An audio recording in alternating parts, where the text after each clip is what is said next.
Hello students, आज तुम्हारा part a unit 1 और किसुमान क्वेश्चन पढ़ाम।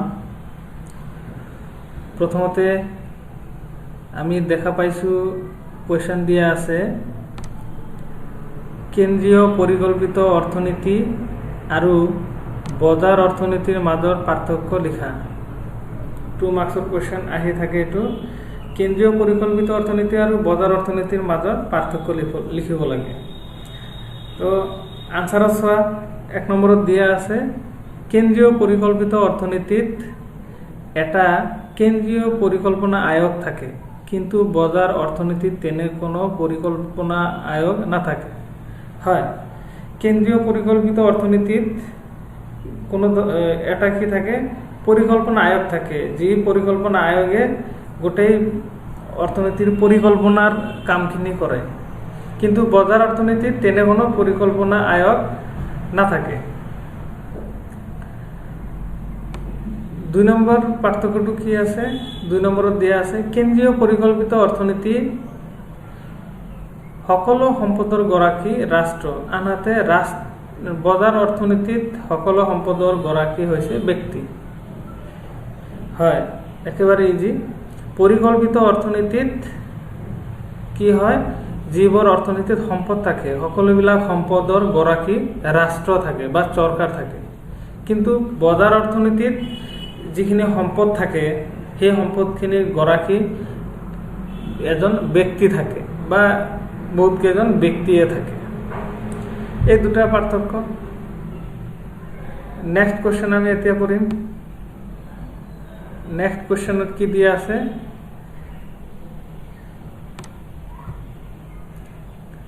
नेक्स्ट क्वेश्चन दिया আছে मिश्र अर्थनीति की।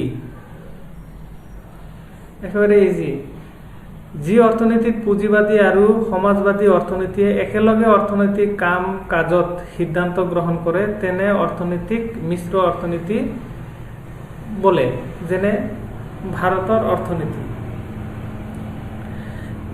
आमी जानो जे एखन जिकोनो अर्थनीतित 3टा पद्धतिर भितरत जिकोनो एटा फलो करे।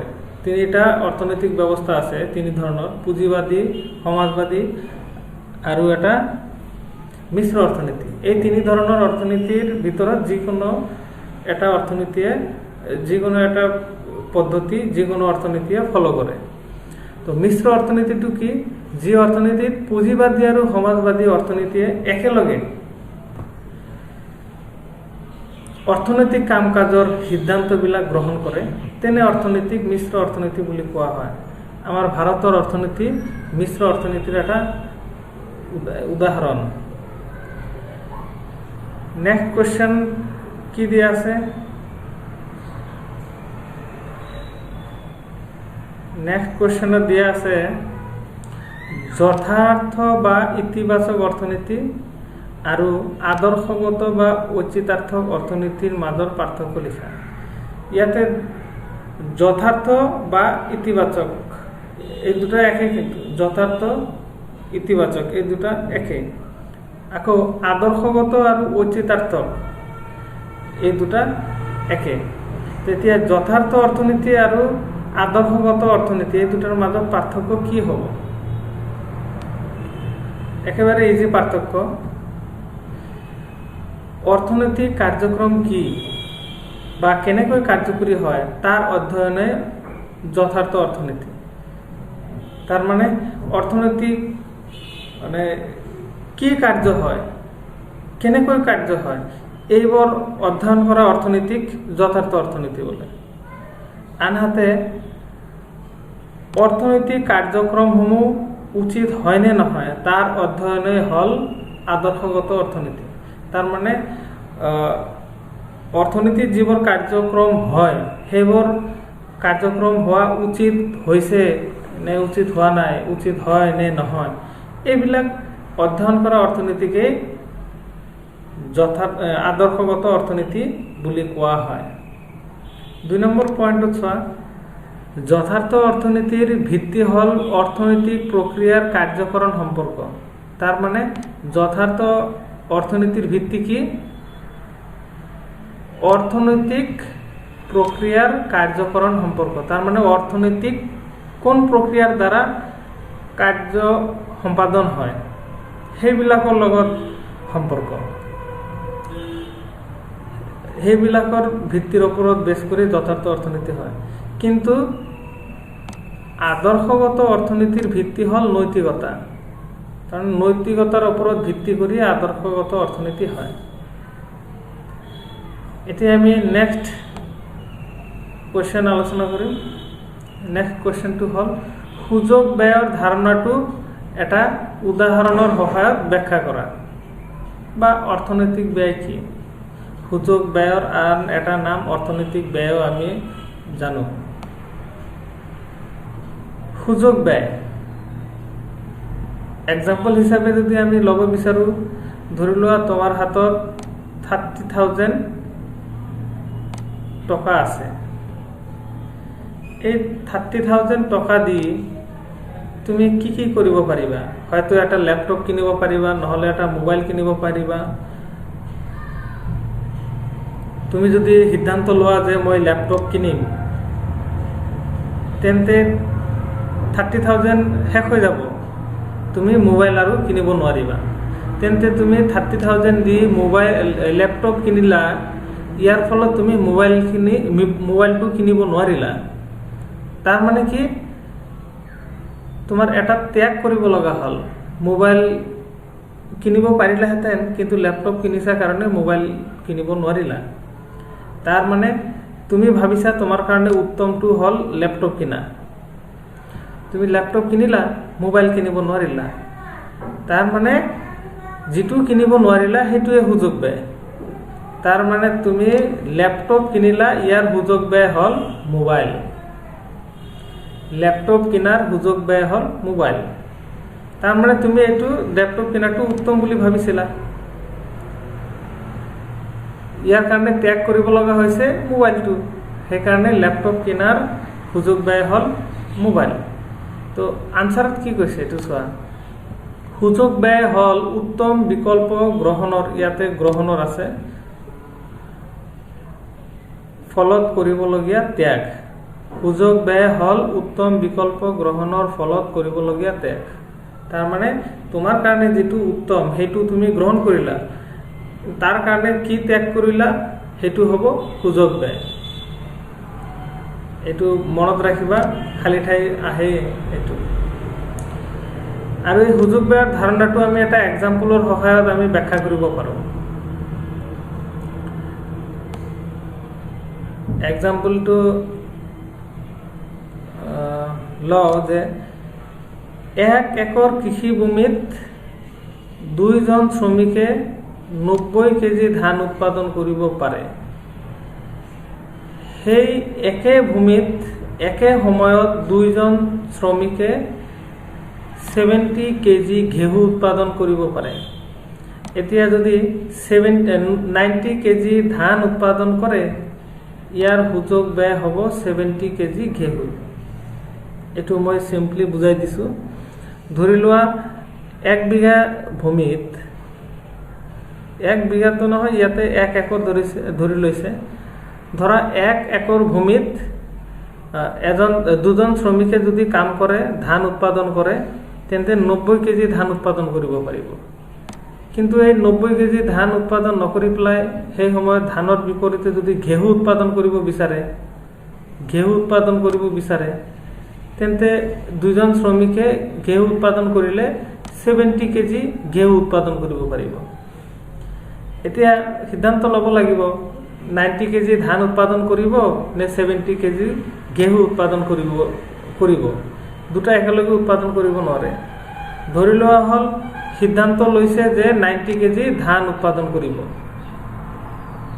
তেতিয়া ঘেঁহু উৎপাদন কৰিব নোৱাৰিব। সেইকাৰণে 90 কেজি ধান উৎপাদনৰ সুযোগ ব্যয় হ'ল 70 কেজি ঘেঁহু। আশা কৰোঁ এইটো বুজি পাইছা। নেক্সট কুৱেশ্যন চোৱা, বহুত ইম্পৰ্টেণ্ট। ব্যষ্টিবাদী আৰু সমষ্টিবাদী অৰ্থনীতিৰ মাজৰ পাৰ্থক্য লিখা। ব্যষ্টিবাদী আৰু সমষ্টিবাদী অৰ্থনীতিৰ মাজত পাৰ্থক্য লিখা। তোমালোকে পাইছা পাৰ্ট এ যেটো পঢ়ি আছে হেতু হল ব্যষ্টিবাদী অৰ্থনীতি আৰু এটা পাৰ্ট আছে সমষ্টিবাদী অৰ্থনীতি ব্যষ্টিবাদী অৰ্থনীতিত আমি জানো যে এজন ব্যক্তিৰ অৰ্থনৈতিক কাম-কাজৰ বিষয়ে অধ্যয়ন কৰা হয় আৰু সমষ্টিবাদী অৰ্থনীতিত বহুত কেইজন ব্যক্তিৰ একেলগে অৰ্থনৈতিক কাৰ্যক্ৰম কেনেকৈ কৰে সেইবোৰ আলোচনা কৰা হয় ইয়াতে আমি পাৰ্থক্য যদি চাও তেন্তে আমি ডেফিনেশন গম পাম বুজি পাম সো এক নম্বৰত কি দি আছে ইয়াতে ব্যষ্টিবাদী অৰ্থনীতিৰ ঠাইত ব্যষ্টিবাদী অৰ্থনীতি ইংৰাজী প্ৰতিশব্দ মাইক্ৰ শব্দটো গ্ৰীক শব্দ মাইক্ৰছৰ পৰা আহিছে যাৰ অৰ্থ হল সৰু তাৰ মানে ব্যষ্টিবাদী অৰ্থনীতিক ইংৰাজীত কোৱা হয় মাইক্ৰ ইকনমিক্স তো মাইক্ৰ শব্দটো গ্ৰীক শব্দ মাইক্ৰছৰ পৰা আহিছে আৰু মাইক্ৰছৰ অৰ্থ হল সৰু ইয়াতে ব্যষ্টিবাদী অৰ্থনীতি মানে মাইক্ৰ ইকনমিক্স আৰু মাইক্ৰ মানে সৰু আৰু মাইক্ৰ শব্দটো গ্ৰীক শব্দ মাইক্ৰছৰ পৰা আহিছে আৰু এই মাইক্ৰ শব্দৰ অৰ্থ হল সৰু আনহাতে সমষ্টিবাদী অৰ্থনীতি ইংৰাজীৰ প্ৰতিশব্দ ম্যাক্ৰ ম্যাক্ৰ শব্দটো গ্ৰীক শব্দ ম্যাক্ৰছৰ পৰা আহিছে যাৰ অৰ্থ হল ডাঙৰ হয় সমষ্টিবাদী অৰ্থনীতিক ইংৰাজীত ম্যাক্ৰ ইকনমিক্স বুলি কোৱা হয় ম্যাক্ৰ মানে ডাঙৰ আৰু গ্ৰীক শব্দ এই ম্যাক্ৰটো গ্ৰীক শব্দ ম্যাক্ৰছৰ পৰা আহিছে ম্যাক্ৰছ শব্দৰ অৰ্থ হৈছে ডাঙৰ এতিয়া দুই নম্বৰ পাৰ্থক্য আমি চাও কি আছে এই অৰ্থনীতিত এটা ক্ষুদ্ৰ শ্ৰেণীৰ অৰ্থনৈতিক আচৰণ অধ্যয়ন কৰা হয় যেনে ব্যক্তিগত চাহিদা ব্যক্তিগত যোগান ইত্যাদি হয় এই মাইক্ৰ ইকনমিক্সত কি কৰা হয় এটা ক্ষুদ্ৰ শ্ৰেণীৰ অৰ্থনৈতিক আচৰণ অধ্যয়ন কৰা হয় যেনেকৈ এজন ব্যক্তিয়ে কেনেকৈ চাহিদা কৰে এজন ব্যক্তিয়ে কেনেকৈ যোগান ধৰে এজন ব্যক্তিৰ বিষয়ে অধ্যয়ন কৰা হয় এজন ব্যক্তিয়ে কেনেকৈ অৰ্থনৈতিক কাৰ্যক্ৰম কৰে সেইবোৰ অধ্যয়ন কৰা হয় ব্যষ্টিবাদী অৰ্থনীতিত আৰু সমষ্টিবাদী অৰ্থনীতিত কি হয় এই অৰ্থনীতিত সমাজৰ সমষ্টিগত বিষয়সমূহ আলোচনা কৰা হয় সমষ্টিগত বিষয়সমূহ যেনেকৈ এখন দেশৰ জাতীয় আয় সৰ্বমুঠ চাহিদা ইত্যাদি এখন দেশত বহুত কেইজন ব্যক্তি থাকে এই বহুত কেইজন ব্যক্তিয়ে উৎপাদন কৰে উৎপাদনৰ ফলত আমি জাতীয় আয় পাওঁ তো গোটেই দেশৰ জাতীয় আয় তাৰ পিছত গোটেই দেশৰ চাহিদা এইবোৰ সমষ্টিবাদী অৰ্থনীতিত অধ্যয়ন কৰা হয় পৰীক্ষাত আহে এটা বস্তু তোমালোকে ভালকৈ মনত ৰাখিবা যে ব্যষ্টিবাদী অৰ্থনীতিয়ে অধ্যয়ন কৰা দুটা বিষয় উল্লেখ কৰা তেতিয়া তোমালোকে এইটো লিখি দিবা ব্যক্তিগত চাহিদা ব্যক্তিগত যোগান এইবোৰ আৰু সমষ্টিবাদীয়ে অধ্যয়ন কৰা দুটা বিষয় যদি আহে তেন্তে লিখিবা তোমালোকে এইবোৰ জাতীয় আয় সৰ্বমুঠ চাহিদা ইত্যাদি নেক্সট আমাৰ বহুত ইম্পৰ্টেন্ট কোৱেশ্চন আছে হেতু হল উৎপাদন সম্ভাৱনীয় সীমাৰেখা কি চিত্ৰ সহায়ত ব্যাখ্যা কৰা উৎপাদন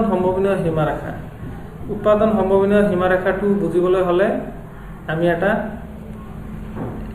এক্সাম্পল ল'ব লাগিব এক্সাম্পলটো ধৰি লোৱা তোমাৰ হাতত 50,000 টকা আছে 50,000 50,000 টকা আছে সম্পদ এইখিনি টকা মানে ইয়াতে সম্পদ বুলি ক'ব লাগিব 50,000 টকা আছে মানে তোমাৰ সম্পদ আছে এই সম্পদখিনি ব্যৱহাৰ কৰি দুটা সামগ্ৰী উৎপাদন কৰিব লাগিব ধৰি লোৱা দুটা সামগ্ৰী ধান এটা আৰু এটা হল কাপোৰ এই দুটা সামগ্ৰী তোমাৰ উৎপাদন কৰিব লাগিব কি ব্যৱহাৰ কৰি এটা নির্দিষ্ট সম্পদ, তার মানে এই যে 50,000 টাকা, এই 50,000 টাকা ব্যবহার কৰি পেলাই দুটা সামগ্ৰী উৎপাদন কৰিব লাগিব, ধান আৰু কাপড়। লগতে আৰু এটা কথা আছে, 50,000 দিয়া থাকিব টাকা আৰু কোন পদ্ধতিত উৎপাদন কৰিব লাগিব সেই পদ্ধতিটো দিয়া থাকিব। এইটো কোৱা হয় প্ৰযুক্তি। যি পদ্ধতিত উৎপাদন কৰা হ'ব বা কোন টেকনিক ব্যৱহাৰ কৰি উৎপাদন কৰা হ'ব সেই টেকনিকটো দিয়া থাকিব। তো সেই টেকনিকটো ব্যৱহাৰ কৰি এই 50,000 সম্পদ দি দুটা সামগ্ৰী উৎপাদন কৰিব লাগিব। সামগ্ৰী দুটা ধৰি লোৱা হ'ল ধান আৰু এটা হ'ল কাপড়। চোৱা, তুমি যদি 10 পৰিমাণৰ কাপড় উৎপাদন কৰা তেন্তে তোমাৰ 50,000 টকা গোটেইখিনি সম্পদ শেষ হৈ যাব। তেতিয়া ধান তুমি 0 উৎপাদন কৰিব পাৰিবা। তুমি কাপড় যদি 10 পৰিমাণৰ উৎপাদন কৰা তেন্তে তোমাৰ 50,000 যিখিনি সম্পদ আছে গোটেইখিনি শেষ হ'ব। তেতিয়া ধান উৎপাদনৰ কাৰণে টকা তোমাৰ হাতত নাথাকিব, তেতিয়া ধানৰ উৎপাদন 0 হ'ব। তো চোৱা, এই যে 0 আৰু 10 এইটো এটা টোপোলা হৈ গ'ল। তাৰপিছত তুমি ভাবিলা যে তুমি ধান এটা উৎপাদন কৰিবা। তুমি যদি ধান এটা উৎপাদন কৰা তেন্তে কি হ'ব, কাপড় অলপ কম উৎপাদন কৰিব লাগিব। কাৰণ কি, তুমি ধান উৎপাদন কৰাৰ কাৰণে তুমি টকা খৰচ কৰিছা, এতিয়া কাপড়ৰ কাৰণে কম টকা থাকিব। আগত 50,000 খৰচ কৰিছিলা 10টা তুমি কাপড় বনাবলৈ হ'লে, বা 10 ইউনিটছ কাপড় বনাবলৈ 50,000 খৰচ কৰিছিলা। এতিয়া কি, তুমি ধান যদি এটা উৎপাদন কৰিব বিচাৰা তেন্তে কি হ'ব, নিশ্চয় কাপড় তোমাৰ এটা ইউনিট কম উৎপাদন কৰিব লাগিব।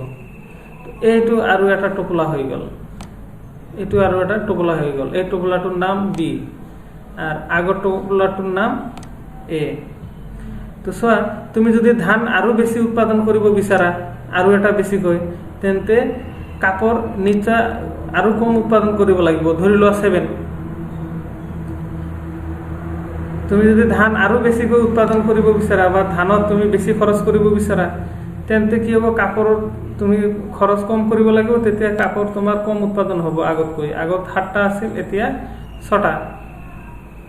ঠিক তেনেকৈ তুমি ধান আৰু বেছিকৈ উৎপাদন কৰিব বিচাৰিলে কাপড় অলপ কমকৈ উৎপাদন কৰিব লাগিব আগতকৈ। আগত 6টা উৎপাদন কৰিছিলা, এতিয়া 4টা। তো চোৱা, তুমি যদি ধান 5টা উৎপাদন কৰা, তোমাৰ কি হ'ব, যিখিনি টকা আছিল, সম্পদ আছিল, গোটেইখিনি শেষ হ'ব।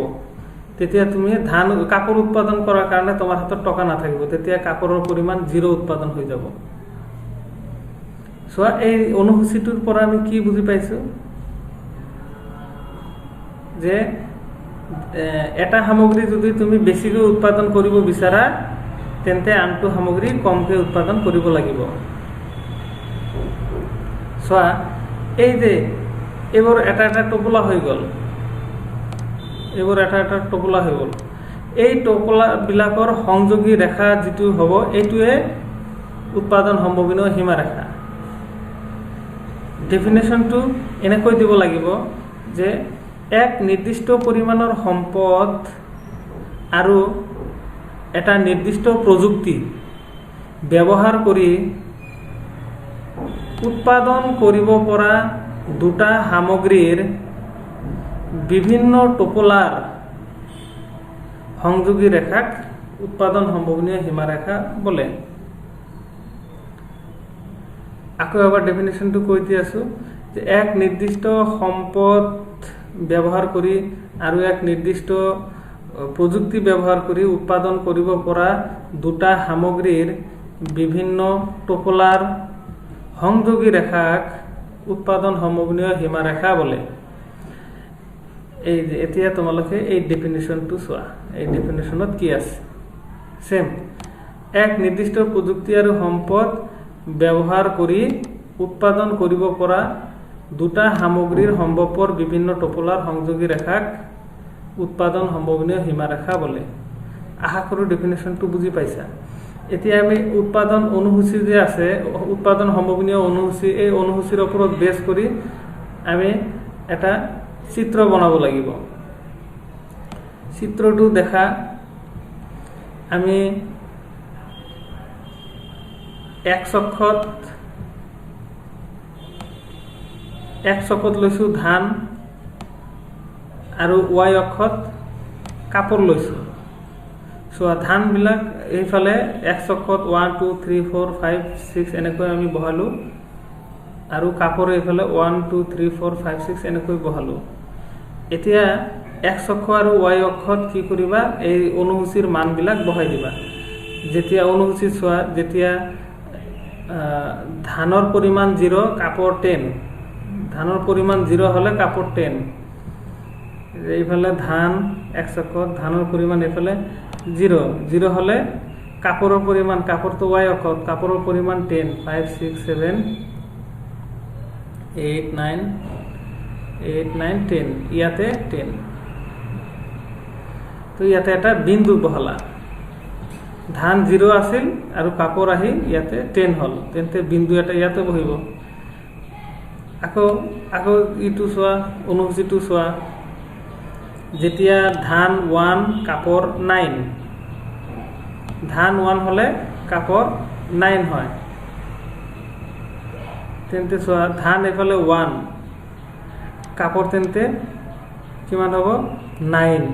তো 9ৰ ওচৰত গৈ পেলাই এই যে 9, ইয়াতে এটা বিন্দু বহাই দিয়ে। এই টোপোলাটোৰ নাম বি বিন্দু আৰু আগৰ টোপোলাটোৰ নাম আছিল এ বিন্দু। নেক্সট কি আছিল, নেক্সট অনুসূচীত ধান যেতিয়া 2 কাপোৰ 7, চোৱা চিত্ৰটোত ধান এইফালে যেতিয়া 2 কাপোৰ এইফালে 7, ইয়াতে পইণ্টটো বহিব। আকৌ ধান যেতিয়া 3 কাপোৰ কিমান, চিত্ৰটোত চোৱা, অনুসূচীটোত চোৱা, ধান যেতিয়া 3 কাপোৰ 6, চোৱা ধান যেতিয়া 3 কাপোৰ এইফালে 6, ইয়াতে পইণ্টটো হৈছে। এনেকৈ এই পইণ্টবিলাক আমি পাম। অনুসূচীৰ পৰা চাই মানবিলাক বহাই দিলে এনেকৈ কিছুমান বিন্দু পাম। আৰু এই বিন্দুবিলাকৰ এই সংযোগী ৰেখা যিটো পোৱা যাব, সেই ৰেখাটোৱে উৎপাদন সম্ভাৱনীয় সীমাৰেখা। এই উৎপাদন সম্ভাৱনীয় সীমাৰেখা আমি এটা নাম দিব পাৰোঁ। এইফালে ওপৰৰ বিন্দু চবতকৈ কি আছিল, এ আছিল, এই বিন্দুটো এ বিন্দু আছিল ফাৰ্ষ্ট টোপোলা, আৰু লাষ্ট টোপোলা এইটো কি আছিল, ইয়াতে আমি কি বিন্দু দিছিলোঁ, ইয়াতে আমি ধৰি লোৱা এফ বিন্দু আছিল, ইয়াতে এফ বিন্দু দিয়া আছিল। তেন্তে এই এ এফ যিটো ৰেখা, এ এফ যিটো আমি ৰেখা পাইছোঁ, সেই ৰেখাটোৰ নাম হ'ব উৎপাদন সম্ভাৱনীয় সীমাৰেখা। এই ৰেখাটো বাওঁফালৰ ওপৰৰ পৰা সোঁফালৰ তললৈ ঢাল খোৱা হৈছে, কাৰণ এটা সামগ্ৰী বেছি উৎপাদন কৰিব বিচাৰিলে আনটো সামগ্ৰী কমকৈ উৎপাদন কৰিব পৰা যায়, কাৰণ সম্পদ সীমিত দিয়া থাকে। এতিয়া এই ৰেখাটোত থকা যিকোনো বিন্দুত তুমি উৎপাদন যদি কৰা, তেন্তে যিখিনি তোমাৰ সম্পদ আছে 50,000 টকা, সেইখিনি গোটেইখিনি শেষ হৈ যাব। কিন্তু এই ৰেখাটোৰ ভিতৰত যদি এটা বিন্দু দিয়া যায়, আমি ইয়াতে বিন্দু এটা দি থৈছোঁ জি বিন্দু, ধৰি লোৱা এইটো এটা বিন্দু, এইটো বিন্দুৰ নাম জি বিন্দু। জি বিন্দুটো কি আছে, এই উৎপাদন সম্ভাৱনীয় সীমাৰেখাৰ ভিতৰত আছে। তো উৎপাদন সম্ভাৱনীয় সীমাৰেখাত থকা যিকোনো বিন্দুত যদি উৎপাদন কৰিব বিচাৰা, তেন্তে তোমাৰ সম্পদৰ সম্পূৰ্ণ ব্যৱহাৰ নহ'ব, কম টকা খৰচ হ'ব। তোমাৰ 50,000 যে টকা আছিল, তাতকৈ কম খৰচ হ'ব। কিন্তু এই ৰেখাৰ বাহিৰত থকা বিন্দু, ধৰি লোৱা এইচ বিন্দু ইয়াতে দিয়া আছে, ধৰি লোৱা এইচ এটা বিন্দু যিটো উৎপাদন সম্ভাৱনীয় সীমাৰেখাৰ বাহিৰত দিয়া আছে, এই বিন্দুত উৎপাদন তুমি কৰিবই নোৱাৰিবা। কাৰণ কি, এই বিন্দুত উৎপাদন কৰিবলৈ হ'লে সম্পদৰ বেছি প্ৰয়োজন হ'ব। তোমাৰ হাতত যিখিনি সম্পদ দিয়া থাকে সেইখিনি সম্পদ ব্যৱহাৰ কৰি ইয়াতে উৎপাদন কৰিব নোৱাৰিবা। ষ্টুডেণ্টছ মনত ৰাখিবা, বহুত ইম্পৰ্টেণ্ট কুৱেশ্যন এইটো আহে যে উৎপাদন সম্ভাৱনীয় সীমাৰেখাৰ ভিতৰত থকা বিন্দুত উৎপাদন কৰিব পাৰিনে নাই, বা বাহিৰত থকা বিন্দুত উৎপাদন কৰিব পাৰিনে নাই। তো উৎপাদন সম্ভাৱনীয় সীমাৰেখাৰ ভিতৰত থকা যিকোনো বিন্দুত উৎপাদন কৰিব পাৰি, কিন্তু সম্পদৰ সম্পূৰ্ণ ব্যৱহাৰ নহয়। আৰু উৎপাদন সম্ভাৱনীয় সীমাৰেখাৰ বাহিৰত থকা বিন্দুত আমি উৎপাদন কৰিব নোৱাৰি, কাৰণ কি সম্পদ আমাৰ সীমিত থাকে। এইখিনি চিত্ৰৰ ব্যাখ্যা তোমালোকৰ তলত দিয়া আছে, পঢ়ি ল'বা, পঢ়িলে আশা কৰোঁ বুজি পাবা। নেক্সট কুৱেশ্যনত দিয়া আছে যে উৎপাদন সম্ভাৱনীয় সীমাৰেখা কিয় তলফালে হেলনীয়া হয়, তলফালে ঢাল খোৱা, বাওঁফালৰ ওপৰৰ পৰা সোঁফালৰ তললৈ কিয় ঢাল খোৱা হয়। একেবাৰে ইজি, এটা সামগ্ৰী যদি বেছিকৈ উৎপাদন কৰা হয় কৰিব বিচৰা যায়, তেন্তে আনটো সামগ্ৰী কমকৈ উৎপাদন কৰিব লাগে। ইয়াৰ কাৰণে কি হয়, এই ৰেখাটো বাওঁফালৰ ওপৰৰ পৰা সোঁফালৰ তললৈ এনেকুৱা ঢাল খোৱা হয়।